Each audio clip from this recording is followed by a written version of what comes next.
עובדת ועובד המועסקים אצל אותו מעביד באותו מקום עבודה זכאיות לשכר שווה בעד אותה עבודה. עבודה שווה בעיקרה או עבודה שוות ערך.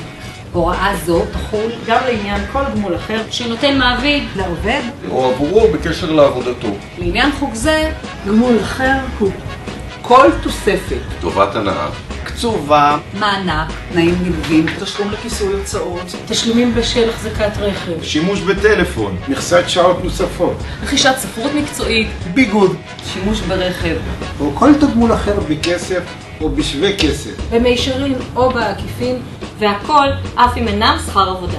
יראו עבודה כשוות ערך לחברתה, אף אם אינן אותן עבודות או עבודות השוות בעיקרן זו לזו.